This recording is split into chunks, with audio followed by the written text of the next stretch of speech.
Magandang hapon po sa inyong lahat. Ito po, gagawa na naman tayo ng kanin ng aking kasama. Gulay na bubanggo. Gigisa po natin yan. At gagawa po ako ng french fries. Ito, may hiniwa na po ako mga patatas at dadagdagan ko na lang po yan ng isang piraso.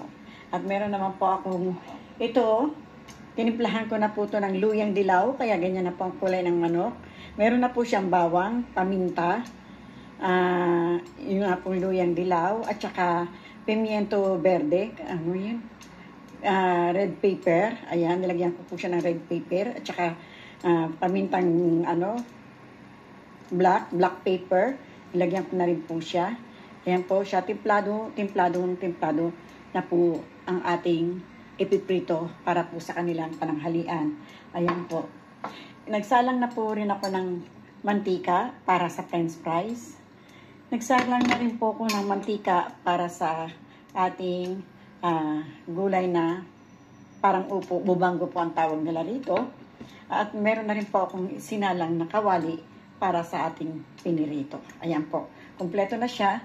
Yung pong ating bubanggo, lalagyan po natin ng sibuyas, ng bawang, at lalagyan po natin siya ng kamatis, paminta, at asin. Ayan po.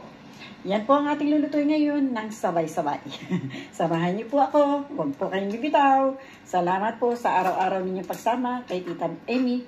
Thank you very much po. Buong puso po ako nagpapasalamat sa inyong lahat. Thank you po. Ayan.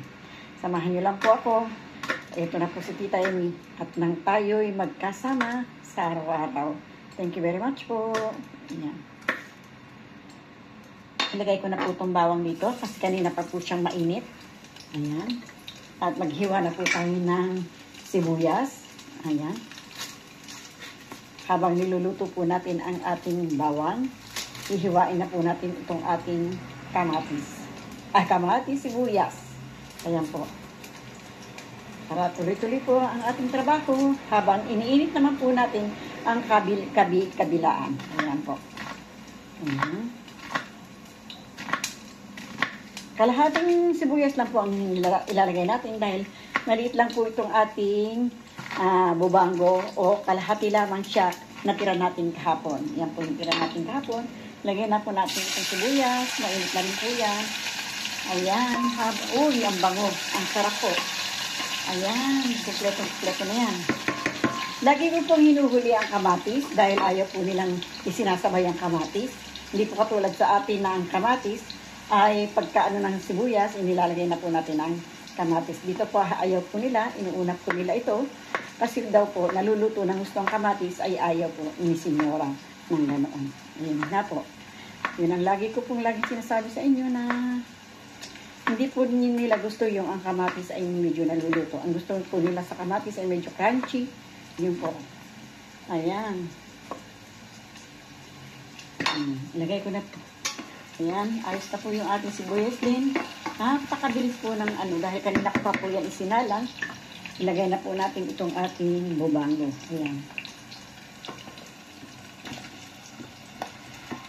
Ayan, ang ating bubanggo. At lalagyan ko na po yan ng paminta at ng asin. Lagyan po natin ng paminta at ng asin. Ayan po. Lagyan po natin siya ng paminta. Ganyan luto lang po. Simple lang po. Ang gusto talaga ng kasama natin dito. Ayaw po niya na masyadong maraming abubot-abot lagay-lagay. Simple lang po ang tinuro sa akin dahil maaari nga rin po ayaw nilang palalagyan ng asin. Huwag daw po masyadong lalagyan ng asin. Hindi naman po ako matimpla sa asin. Gawa ng, yun nga po, pag maalat ay hindi rin naman po talaga masarap. Ayan, lagyan ko po siya ng konting tubig.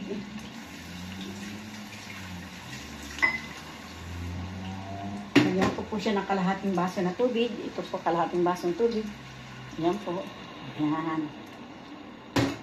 Hiwain ko na rin po itong kamatis. Para po mamaya, pag ayos na po yung ating kanyan, bubanggo, ilalagay na po natin yung kamatis.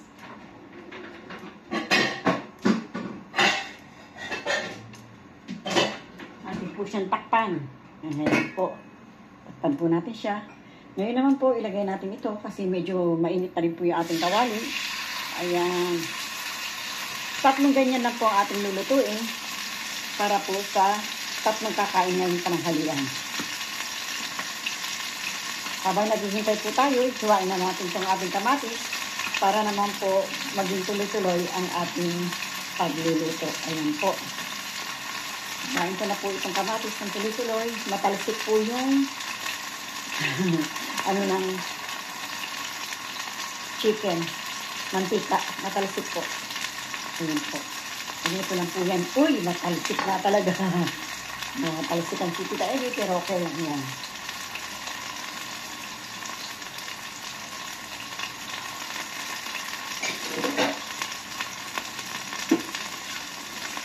Nasaan ka na, tita? Nawala ka. Ayun na nga. Nawala ka, tita. Nawala ka.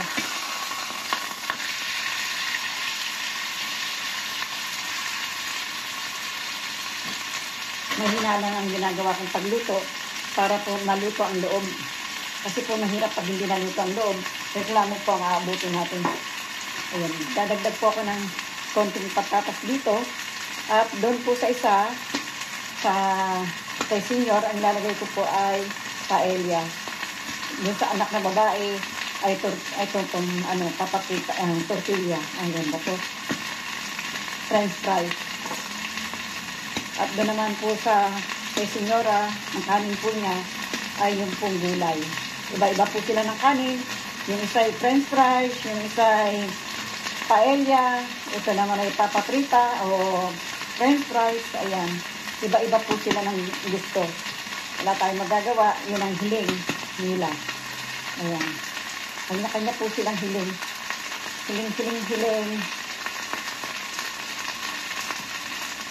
Ayan.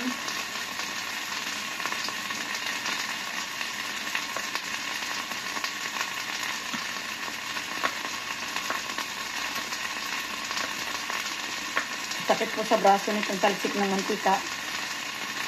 Tumatalsik po talaga.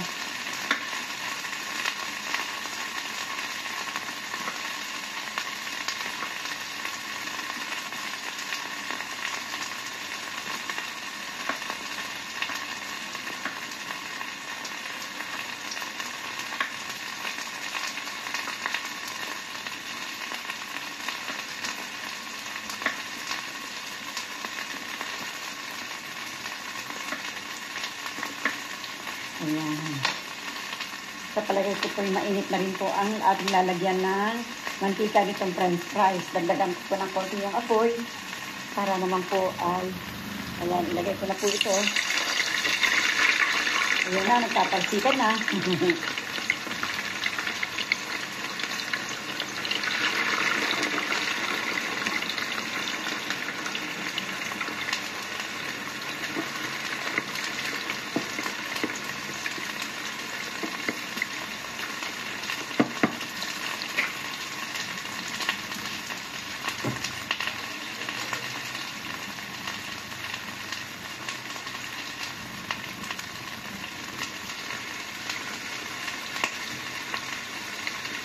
Ayan po ang ating ikakakain na araw na to sa kanila.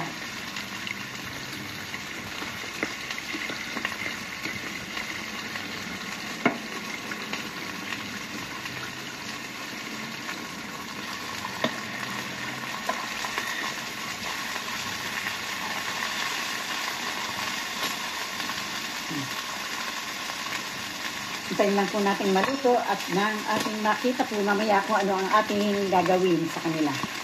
Mga kaibigan, natapos na po natin. Ito po yung chicken na pinirito natin. French fries po yung isa. Ito po yung gulay na niluto natin. Chicken din po ang katambal niya. Ang kanin po niya ay ito. Yung po parang upo sa atin. Bubanggo po ang tawag niyan dito. At ito po ang isa ay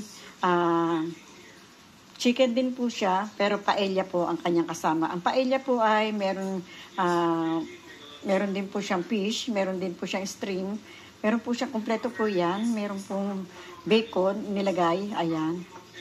Ayan po ang magiging pagkain po nila ngayong tanghali. Ayan po, ito po isa. Hanggang ngayon po ay nagpiprito pa tayo ng chicken. Ito po, nagpiprito po tayo ng chicken para naman po sa hapunan ng batang lalaki. Ayan po ang nilang pagiging pagkain. Ayan po. Prito-prito lang po si Tita Amy. Medyo ano pa po kabila. Ayan, wag na muna natin balik pa rin. Ayan. Well po, mga kaibigan ko, maraming po talagang salamat sa inyong lahat. Buong puso po si Tita Amy nagpapasalamat sa inyo. Salamat po sa bawat subaybay ninyo kay Tita Amy. Kaya thank you very much po. Bye-bye. I love you all.